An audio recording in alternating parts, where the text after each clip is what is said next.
العلم هو النور الهادي والمفتاح لكل الخير من يريد الله به خيرا. السلام علیکم ورحمۃ اللہ وبرکاتہ. بسم اللہ الرحمن الرحیم. الحمد للہ رب العالمین والصلاة والسلام علی سید المرسلین وعلی آلہ واصحابہ اجمعین.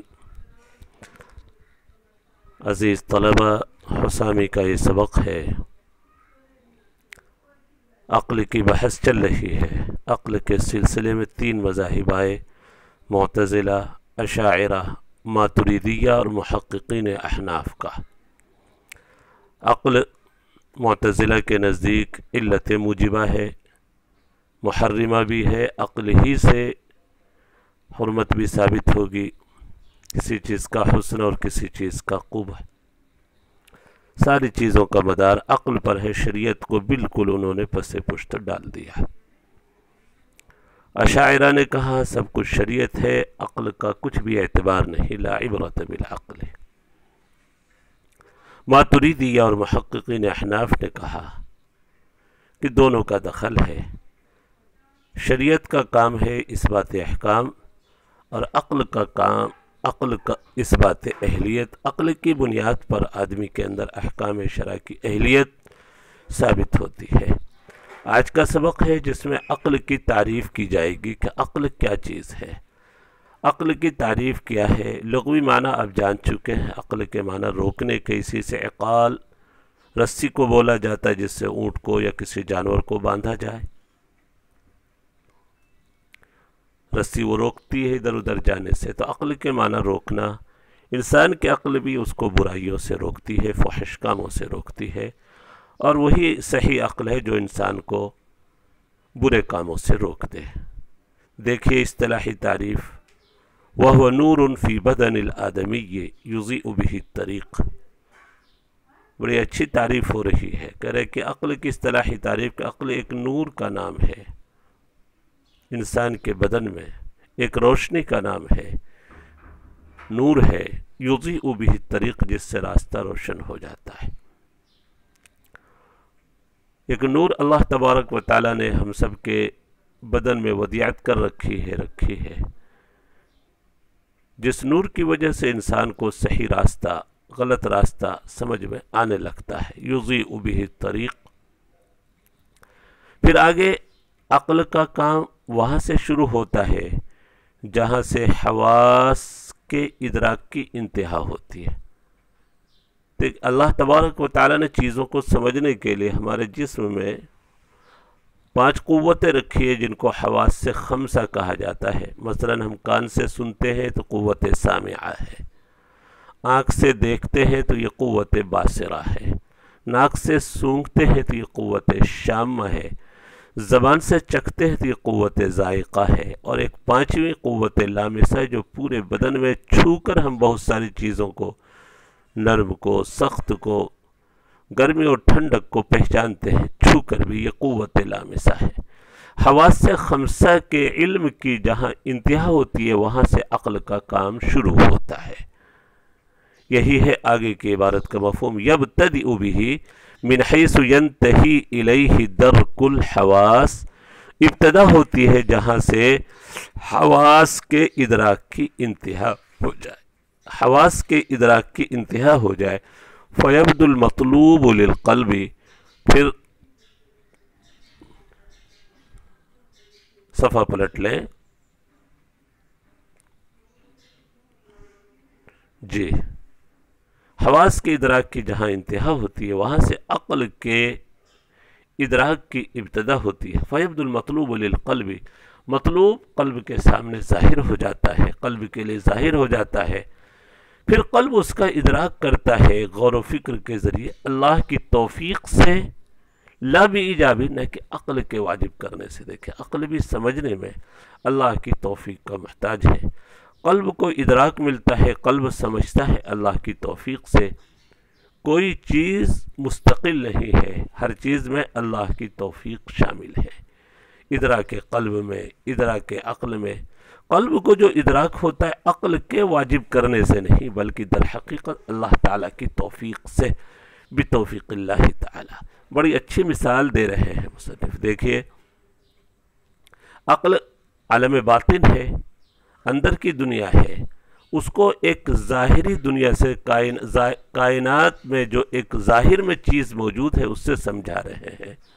اب دیکھیے آنکھ اللہ تبارک و تعالیٰ نے ہم سب کے ظاہر میں بنائی ہے۔ ظاہر ہے آنکھ جب ادراک کرتی ہے، دیکھتی ہے، تو اس کو روشنی چاہیے، سورج کی روشنی ہو یا کوئی بھی چیز ہو، اندھیرے میں آنکھ بھی کام نہیں کرتی ہے۔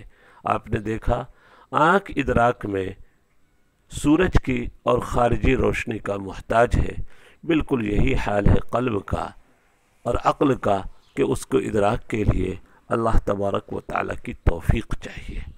اللہ تبارک و تعالیٰ کی توفیق شامل حال ہوگی۔ معلوم ہوا کہ عقل مستقل نہیں ہے، عقل کو بھی شریعت کی روشنی چاہیے، عقل کو بھی شریعت کی روشنی چاہیے، پھر جا کے عقل کا ادراک صحیح ہوگا۔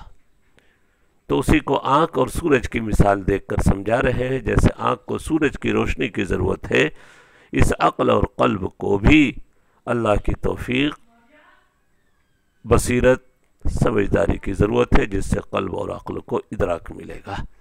وَهُوَ كَالشَّمْسِ فِي الْمَلَكُوتِ الظَّاهِرَةِ، تو عقل جو ایک باطنی شے ہے اس کو ظاہری دنیا کی ایک چیز کے ذریعے سمجھا رہے، جیسے سورج کی طرح ہے ظاہری کائنات میں، اذا بزغت، جب سورج ظاہر ہو، روشن ہو، وبدا شعاؤها، اور اس کی روشنی واضح ہو، ظاہر ہو، تو وضح الطریق، راستہ واضح ہو جائے، تو كانت العین مدرکۃ بشہابها، آنکھ ادراک کر لیتی ہے سورج کی روشنی کی وجہ سے۔ دیکھا آنکھ ادراک کرنے میں سورج کی روشنی اور خارجی روشنی کا محتاج ہے، تو قلب کے ادراک کے واسطے بھی توفیق الہی چاہیے، نور الہی چاہیے اس کو۔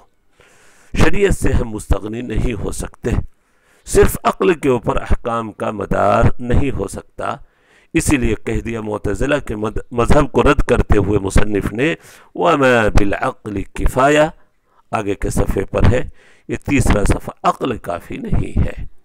وَمَا بِالْعَقْلِ كِفَایَةٌ، عقل کافی نہیں ہے جیسا کہ معتزلہ نے کہہ دیا، تو گویا اس عبارت سے مصنف رحمت اللہ علیہ نے معتزلہ کے مذہب کو رد کیا ہے۔ آج کا سبق یہاں تک ہوا، پھر سے سن لیں۔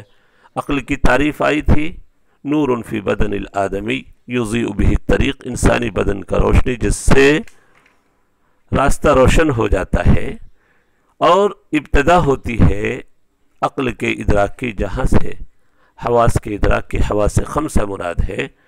فیبدو المطلوب للقلب، قلب کے لیے مطلوب ظاہر ہو جاتا ہے، یبدو بدا یبدو بدون، ظاہر ہونا۔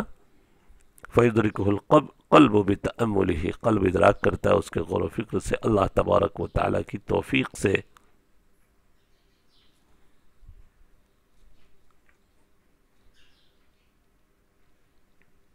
جی یہاں تک بات ہو گئی ہے، دیکھا آپ نے، ایک دفعہ پھر شروع سے دیکھ لیجئے۔